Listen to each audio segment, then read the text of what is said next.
In our digital world, we're basically surrounded by invisible threats. So, how in the world do you protect yourself from something you can't even see? Well, over the next few minutes, we're going to do just that. We're going to demystify cybersecurity, breaking it all down into the most common threats out there, and more importantly, the most powerful ways you can build your defense. Let's dive in. So let's just stop and think about that for a sec. I mean, in our physical lives, right? We lock our doors, we check the windows before we leave. But what about our digital lives? Are we leaving the front door just wide open without even realizing it? And that's exactly what we're going to do here. Arm you with knowledge. First, we're going to get to know the enemy, identify the biggest cyber threats you're actually likely to face.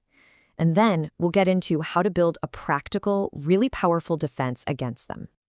All right, so to build a strong defense, you've got to know what you're up against, right? It just makes sense. So let's get acquainted with some of the most common adversaries lurking in the digital world. First up is phishing. Honestly, the best way to think of it is as a digital con artist.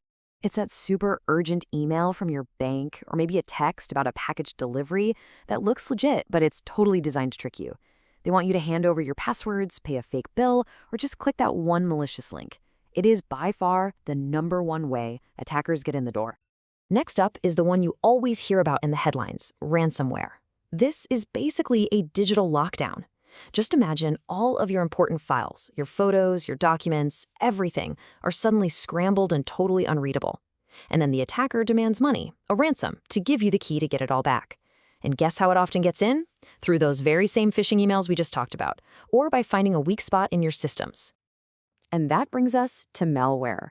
Now, this is kind of the big umbrella term for any malicious software. It could be a Trojan horse hiding in a file you download, or a virus attached to an email. The moment it's on your system, its mission is pretty clear. Cause damage, steal your data, or sometimes even worse, just sit quietly in the background, giving an attacker persistent access whenever they want. And of course, the attacks get even more varied. You've got DDoS attacks, that's just pure brute force, flooding a website with so much traffic it just collapses. Credential stuffing is, well, lazy but effective. It banks on you reusing passwords, so attackers take logins stolen from one data breach and try them on every other site. And supply chain attacks are super sneaky.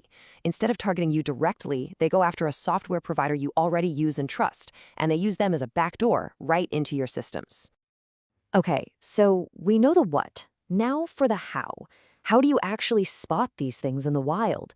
Because recognizing those subtle little clues that something's wrong, that can be the difference between a close call and a complete catastrophe. Early detection is absolutely everything. Your identity and your email accounts, they're usually the first target. So you've got to pay attention to signals like these. Did you get a multi-factor authentication prompt on your phone when you weren't even trying to log in? That is a huge sign that someone has your password. Or what if you notice a new rule in your email that you didn't create, one that's automatically forwarding all your messages to some strange address? These are massive, massive red flags. And here's a classic example of what security pros call impossible travel. Okay, so a login from your office at 10 a.m., totally normal. But a second login from that same exact account 5 minutes later from halfway across the world? That's physically impossible.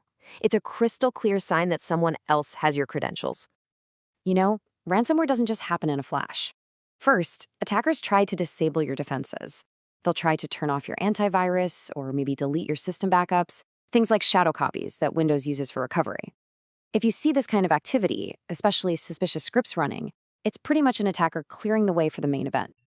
Okay, enough about the bad guys. Seriously, let's flip the script and talk about building our fortress.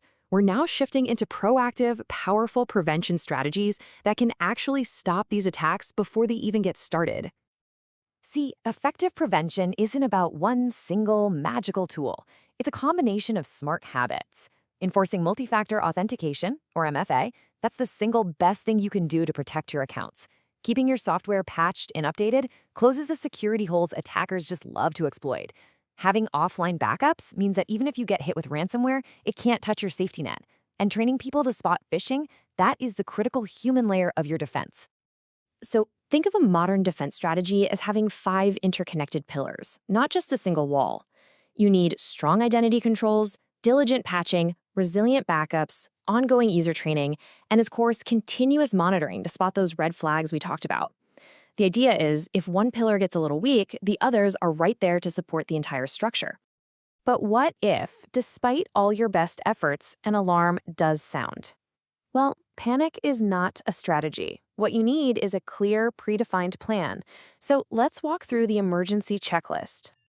The moment you even suspect a breach, the clock starts ticking. First thing, isolate. Unplug the machine from the network, change the password. You have to stop the bleeding. Then you contain the threat so it can't spread any further. After that, you eradicate it by removing the infection completely.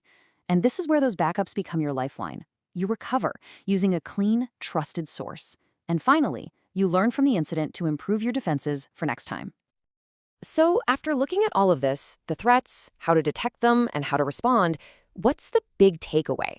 It really all comes down to one core concept. The single most important thing to remember is this: there is no magic bullet. There's no one product you can buy that solves everything. The goal is to build layers of defense. Just like our source material says, it's the combination of all these different controls and trained people that truly protects you. And that layered defense does two absolutely critical things. One, it reduces the likelihood of an attack ever succeeding in the first place. And two, just as importantly, if an attack does get through one layer, it dramatically reduces the impact. So less chance of a breach and less damage if it happens. So that leaves us with a final question for you. We've talked about all these layers in your defense: identity, patching, backups, training. Looking at your own digital life, or maybe your organization's, which one of those layers will you strengthen first?